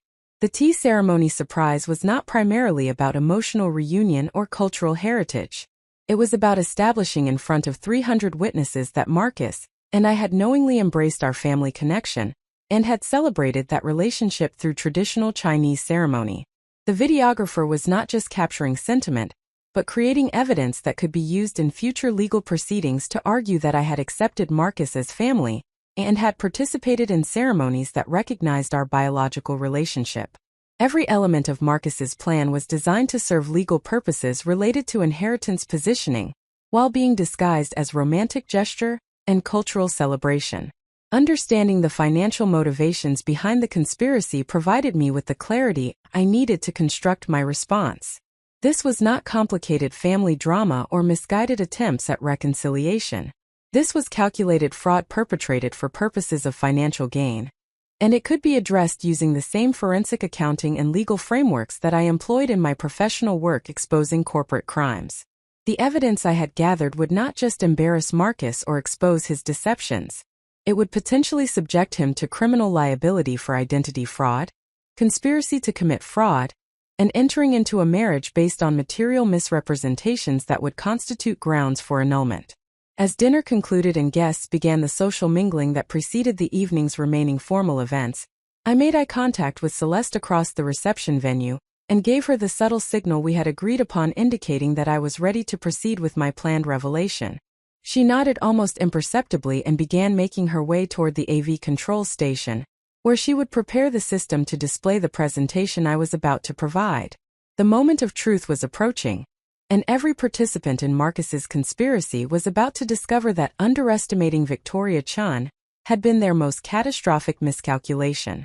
The transition from dinner service to the evening's entertainment programming provided the natural break I needed to excuse myself from the head table without arousing Marcus's immediate suspicion. I explained that I wanted to freshen up before the toasts and subsequent formal activities, a perfectly reasonable request that he could not object to without appearing controlling. His momentary hesitation before agreeing revealed his growing unease about my movements throughout the reception, but social convention required that he maintain the appearance of a supportive husband who trusted his new wife's autonomy. I kissed his cheek with calculated affection and promised to return before the best man began his toast, then made my way toward the corridor that led to both the restrooms and the private consultation room where Celeste had agreed to meet me. The consultation room was a small executive meeting space that the Fairmont made available for wedding parties who needed private areas for managing coordination issues or addressing last-minute concerns. Celeste had secured the room for our use and had already set up her laptop connected to the reception venue's audiovisual system, creating a direct pipeline through which I could broadcast any presentation to the screens positioned throughout the space. The technical infrastructure that Marcus had insisted upon for displaying photo montages and playing carefully curated music would now serve as the delivery mechanism for evidence that would dismantle his entire conspiracy in front of 300 witnesses. James Rivera had sent the complete investigative file he had compiled over the past 18 hours, and I spent several minutes organizing the most damning elements into a presentation that would be comprehensible to an audience with no background in forensic accounting or international corporate structures.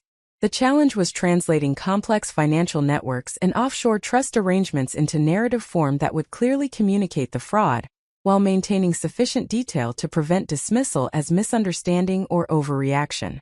I had delivered expert testimony in federal courtrooms and had explained intricate money laundering schemes to juries composed of ordinary citizens, so I understood how to make technical information accessible without sacrificing accuracy or impact.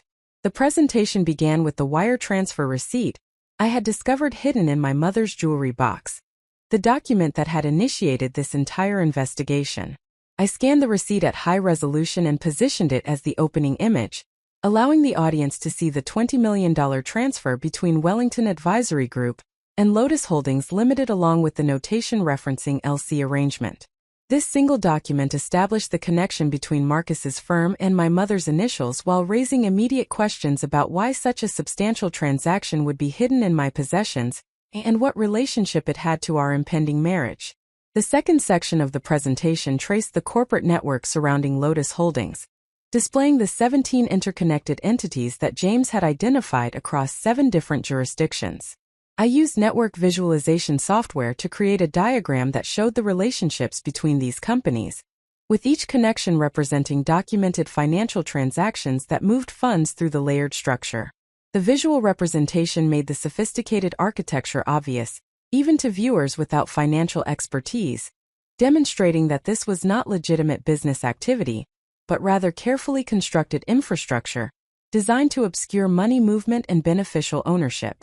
The third section addressed Marcus's true identity and his biological relationship to me, presenting the evidence that James had uncovered about Marcus Chun, being the son of Lee Mei Chun from a relationship established after her disappearance from my life.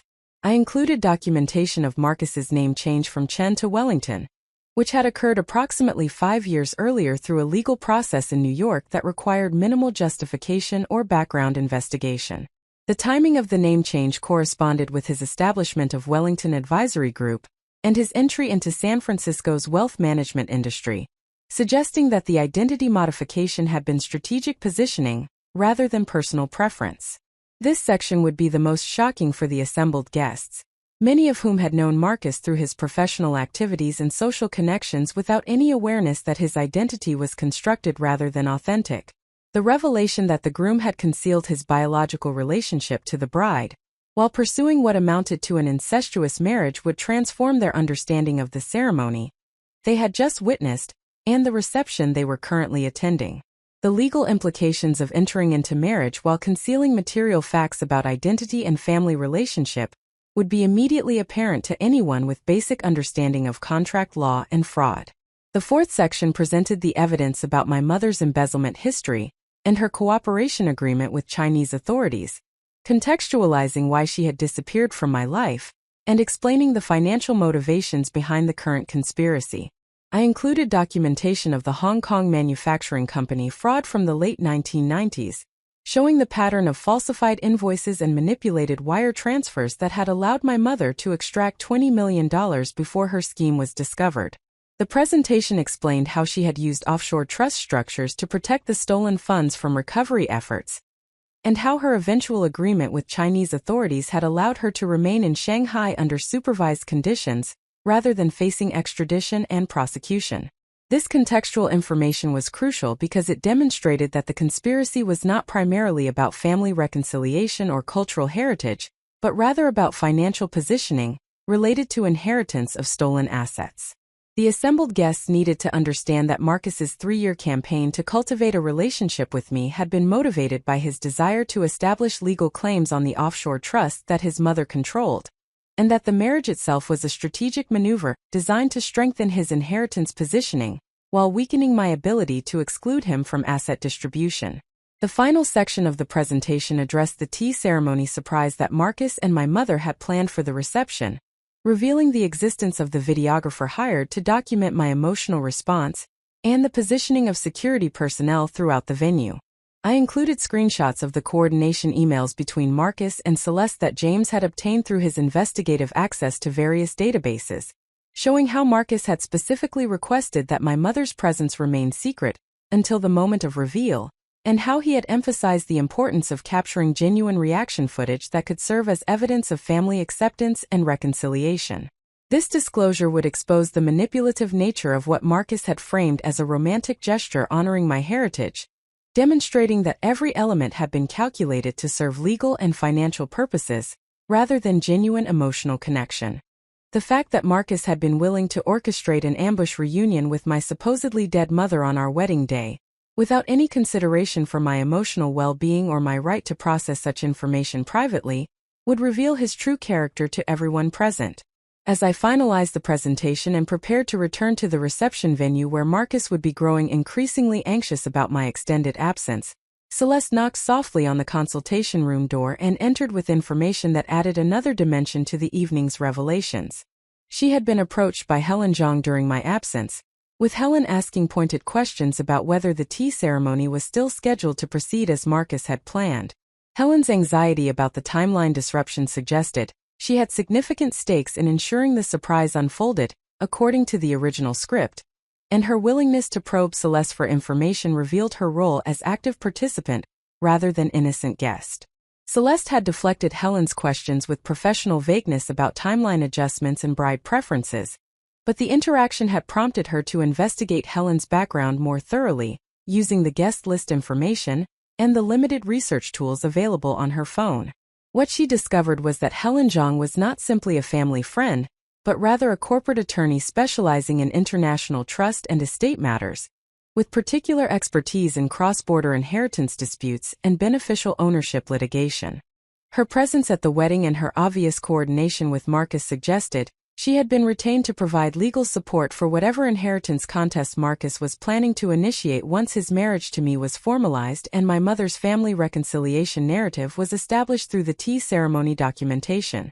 This information completed my understanding of the conspiracy's full scope and the various participants' roles in executing it.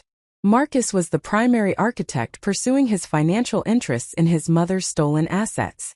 My mother was the willing participant whose cooperation was motivated by her desire to establish relationship with her son, while potentially positioning both of us as heirs who would divide the offshore trust, rather than leaving everything to me alone.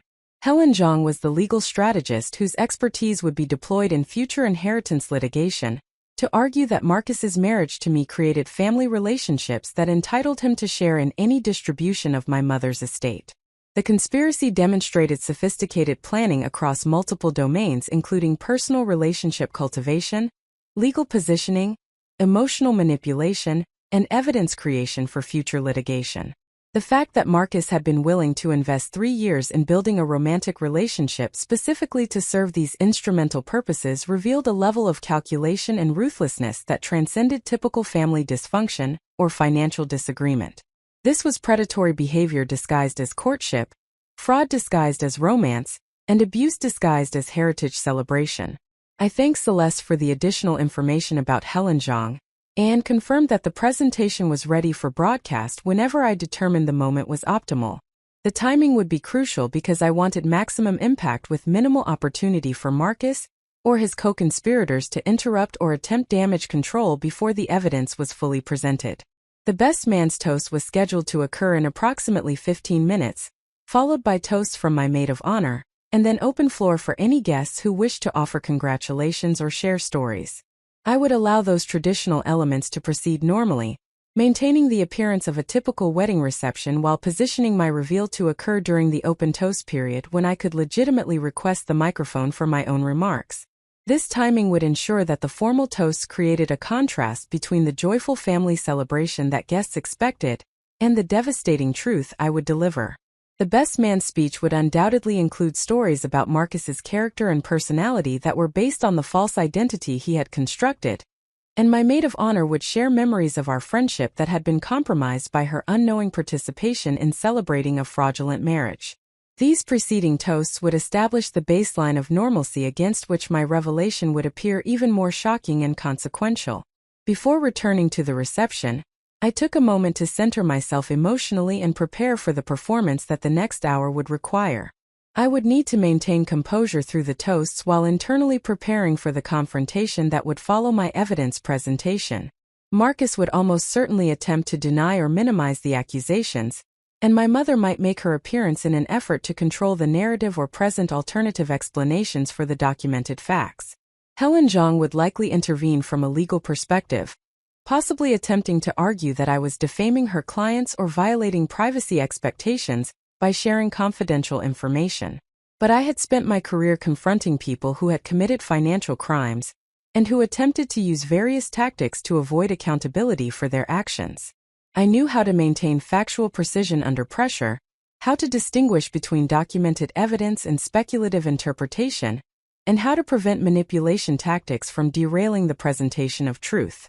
The forensic accountant who had earned federal prosecutors' trust through years of reliable expert testimony was fully prepared to apply those same skills to exposing the conspiracy that had been constructed around her personal life. The walk back to the reception venue took me past several guest tables where people were engaged in the relaxed conversations that wedding receptions facilitated after dinner service concluded. I overheard fragments of dialogue praising the ceremony's elegance, complimenting the venue selection, and speculating about the honeymoon destination that Marcus and I had supposedly planned. None of these guests suspected that within the next hour their understanding of this wedding would be fundamentally transformed, that the celebration they were enjoying would be revealed as elaborate theater, designed to facilitate fraud and manipulation. Marcus rose from his seat as I approached the head table, his relief at my return obvious despite his efforts to maintain casual demeanor. He asked whether everything was satisfactory with the reception arrangements, and whether I was feeling well given my several extended absences throughout the evening. The questions were phrased with apparent concern but were actually probes designed to assess whether I had discovered anything that threatened his plans. I assured him that I was simply dealing with typical bride overwhelm, and that I wanted everything to be perfect for our guests, deflecting his concerns while providing no specific information that might alert him to the revelation I was preparing. The best man approached the microphone position near the band stage, and the reception venue gradually quieted as guests recognized that the toast portion of the evening was beginning. Marcus's college roommate delivered a speech that combined humor and sentiment in the traditional manner, sharing stories about Marcus's personality and character that were based on the identity he had constructed over the past 15 years. The best man described Marcus as loyal, ambitious, and devoted to family values, praising his dedication to building meaningful relationships and honoring traditions that connected past generations to future ones. Every positive attribute mentioned was based on false premises and manufactured history, making the toast an inadvertent documentation of how thoroughly Marcus had deceived even his closest friends.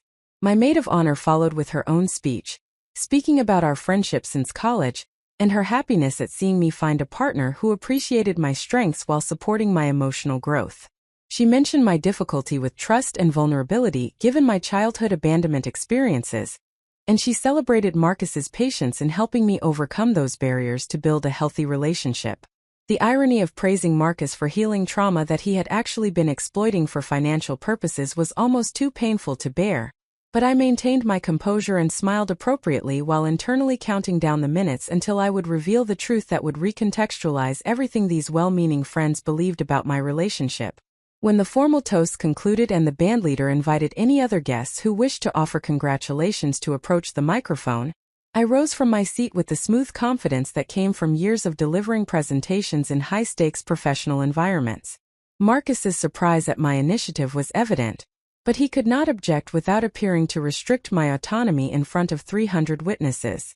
I walked to the microphone with measured steps that projected assurance rather than anxiety, and I waited for the reception venue to quiet completely before beginning the remarks that would transform this wedding into an exposure of fraud that San Francisco society would discuss for years to come. The presentation was loaded and ready for broadcast. The evidence was documented and backed up to multiple secure locations. The allies I needed were positioned throughout the venue and prepared to support the revelation. Everything was aligned for the moment of truth that would demonstrate what happened when people underestimated someone whose career had been built on exposing deception, and whose personal resilience had been forged through surviving abandonment and betrayal. The time for performance was ending, and the time for truth was beginning. The weight of the microphone in my hand felt simultaneously natural and surreal, a physical manifestation of the control I was about to exert over a situation that had been constructed specifically to render me powerless. 300 faces turned toward me with expressions of pleasant anticipation, expecting the kind of brief, emotional remarks that brides typically delivered during wedding receptions to thank their guests and express gratitude for the celebration of their union. Marcus remained at the head table, his body language projecting supportive husband attentiveness while his eyes betrayed growing concern about what I might say without his prior review or approval of my remarks. I began with the traditional expressions of gratitude that wedding protocol required, thanking our guests for traveling to San Francisco and for sharing this significant day with us. My voice was steady and warm, projecting none of the analytical calculation that was operating beneath the surface of my apparently spontaneous speech. I mentioned how meaningful it was to be surrounded by people who had supported our relationship and who had believed in our future together, allowing those words to resonate with their full irony, given what I was about to reveal about the fraudulent foundations of that relationship. The guests smiled and nodded, settling into what they assumed would be a brief interlude of bride sentiment before the reception's entertainment programming resumed. Then I shifted my tone in ways that signaled the speech was moving beyond conventional pleasantries into territory that required more focused attention. I explained that before we continued with the evening's planned activities, I wanted to share something important that I had discovered about my family history and about relationships that I had not previously understood. The phrasing was deliberately ambiguous, maintaining the possibility that this could be the lead-in to the tea ceremony surprise that Marcus had planned while actually preparing the audience for revelations that would transform their understanding of everything they had witnessed that day. I gave Celeste the signal we had arranged, a subtle gesture that appeared to be adjusting my position at the microphone, but that she recognized as authorization to begin the presentation broadcast.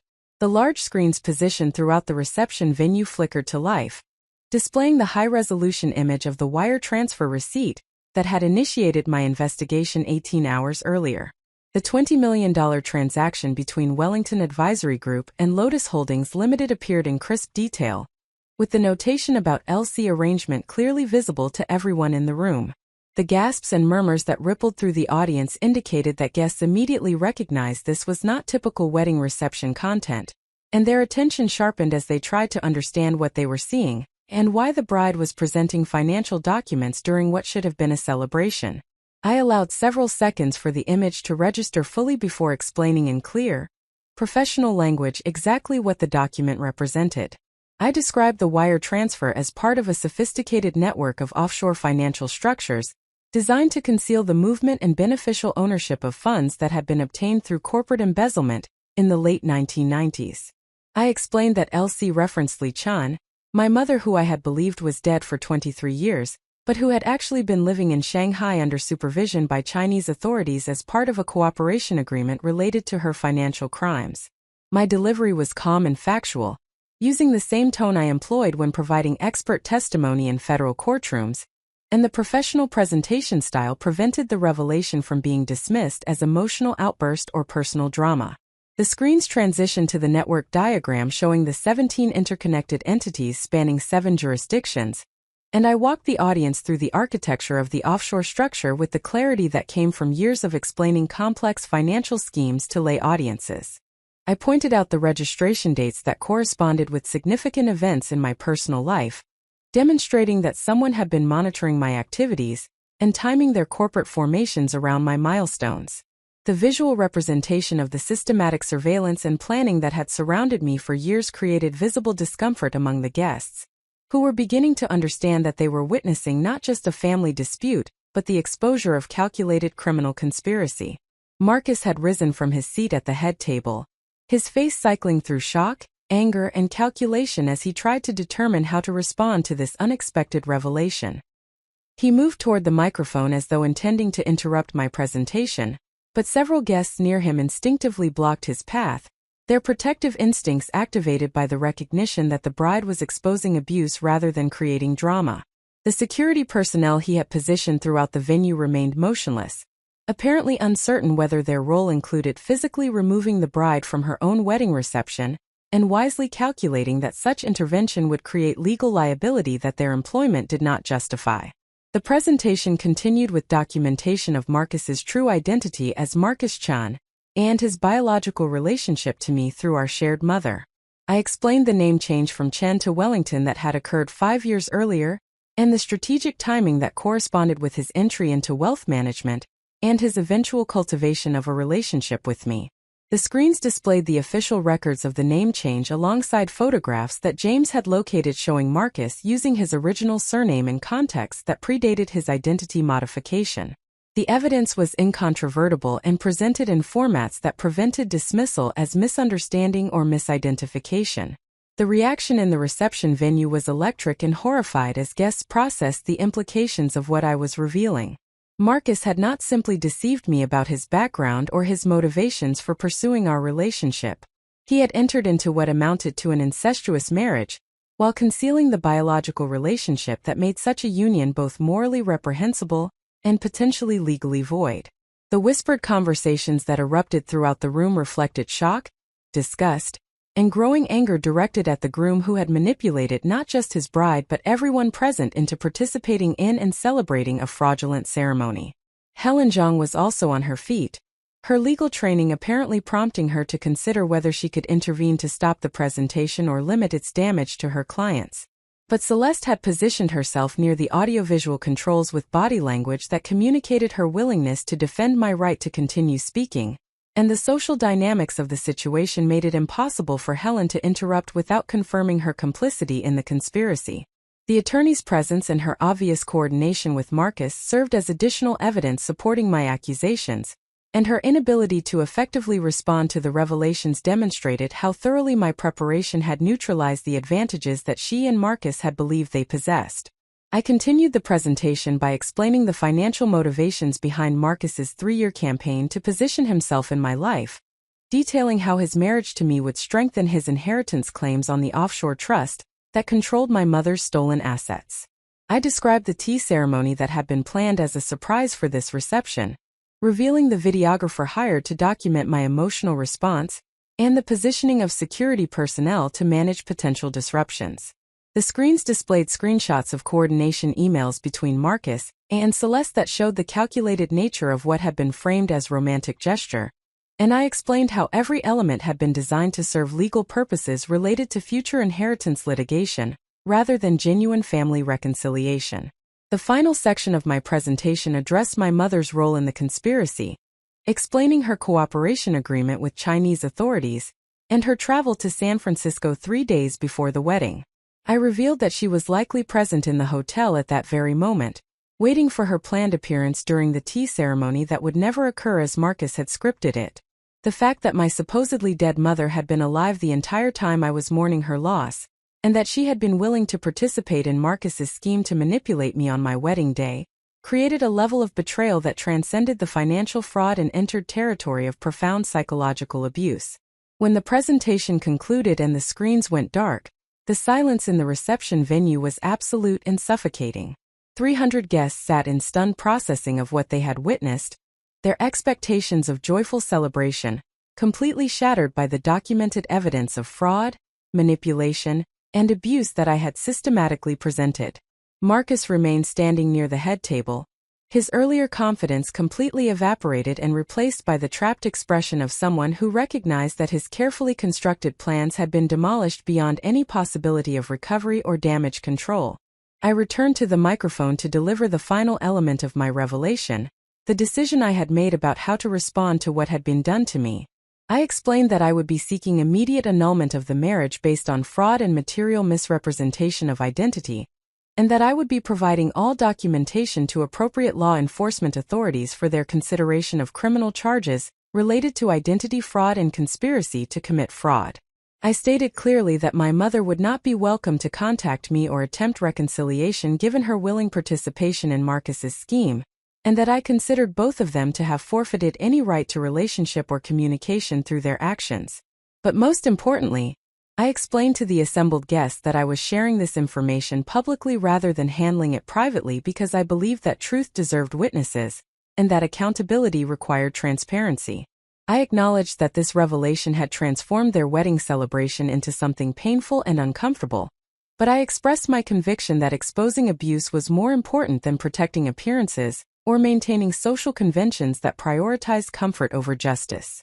The statement was both apology for disrupting their evening and assertion of principle about the necessity of speaking truth, even when that truth was difficult and socially awkward.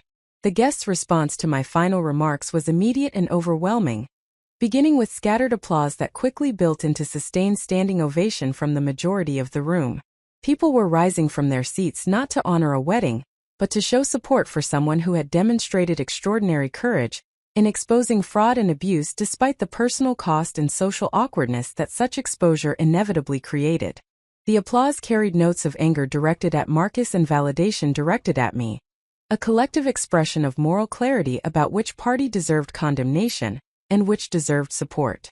Among the guests showing the strongest support were several of my colleagues from Morrison and Vail, whose professional understanding of financial fraud made them particularly appreciative of the investigation I had conducted and the evidence I had assembled.